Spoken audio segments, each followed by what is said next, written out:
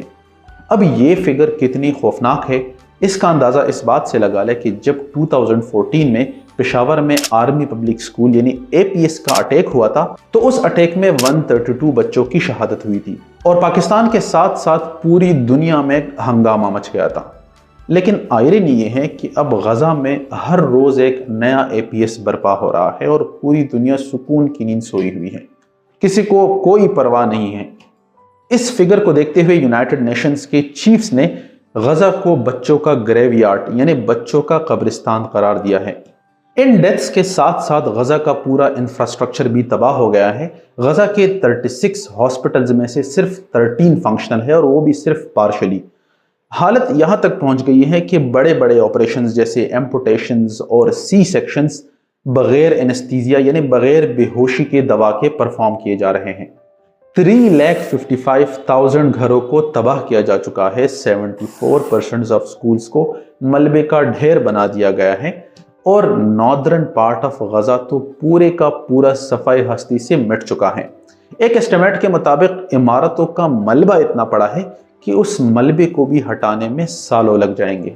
معاملات اب یہاں تک پہنچ گئے ہیں کہ بھوک اور پیاس سے مرنے والوں کی تعداد ریسنٹ ویکس میں بم دھماکوں اور ایئر سٹرائکس میں مرنے والوں سے زیادہ ہو گئی ہے اور پورے کا پورے قحط بڑھنے کا خدشہ ہے۔ اب جتنے فیکٹس اینڈ فگرز ہم نے اس ویڈیو میں ڈسکس کیے ہیں، حالات اس سے بھی زیادہ خوفناک ہے کیونکہ اسرائیل نے غزہ میں ٹوٹل کمیونیکیشن بلیک آؤٹ کر دیا ہے اور کسی بھی انٹرنیشنل میڈیا اور فیکٹ فائنڈنگ باڈیز کو ایکسیس نہیں دی جا رہی ہے، اور جو جرنلسٹ کسی نہ کسی طریقے سے غزہ میں پہنچ جاتے ہیں انہیں بھی ڈائریکٹلی ٹارگٹ کیا جا رہا ہے۔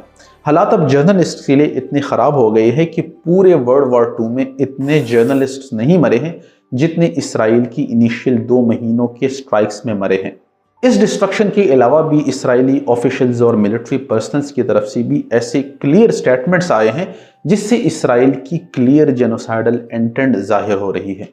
ان سارے فیکٹس اینڈ فگرز کو ساؤتھ افریقہ نے 84 پیجز پر مشتمل ایک رپورٹ میں انٹرنیشنل کورٹ آف جسٹس میں پریزنٹ کیا اور اس پر گھنٹوں بحث کی اور ساتھ میں یہ ڈیمانڈ کیا کہ انٹرنیشنل کورٹ آف جسٹس ایک امیڈیٹ سیز فائر کا آرڈر دے تاکہ یہ جینوسائیڈ سٹاپ ہو جائے اور یہ کورٹ اسرائیلی ریاست کو جینوسائیڈ کا مرتکب ڈکلیئر کر دے۔ 26 جنوری 2024 کو کورٹ کا ڈیسیجن آ جاتا ہے۔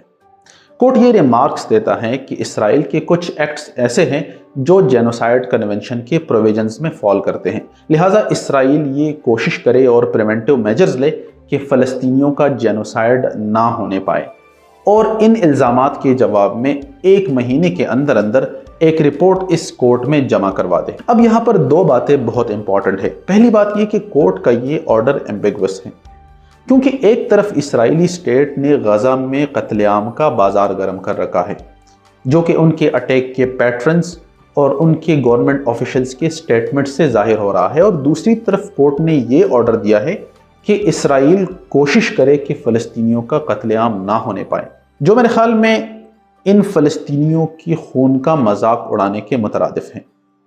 دوسری بات یہ ہے کہ اس ڈیسیجن میں جہاں ساری دنیا کو ایک ورڈ کا انتظار تھا، وہ ورڈ اس ڈیسیجن میں آیا ہی نہیں، وہ ورڈ تھا سیز فائر۔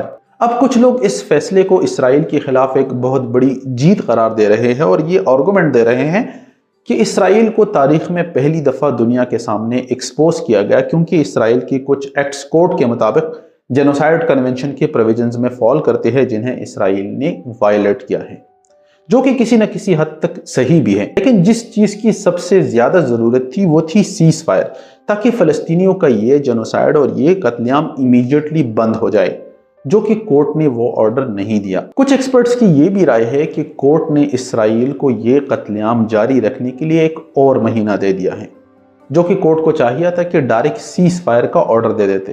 لیکن یہاں پر غور طلب مسئلہ یہ ہے کہ اس کیس کے فائنل ڈیسیجن کو ابھی آنے میں سالوں لگ جائیں گے، اور شاید سالوں بعد اسرائیل اس میں گلٹی ڈکلیئر ہو بھی جائے، لیکن تب تک شاید بہت دیر ہو چکی ہوگی، کیونکہ جس جینوسائیڈ کو روکنے کے لیے وہ ڈیسیجن آئے گا شاید وہ جینوسائیڈ اپنی تکمیل کو پہنچ گیا ہوگا اور نہ جانے کتنے اور بے گناہ ہزاروں فلسطینی اپنے جان سے ہاتھ دھو چکے ہوں گے۔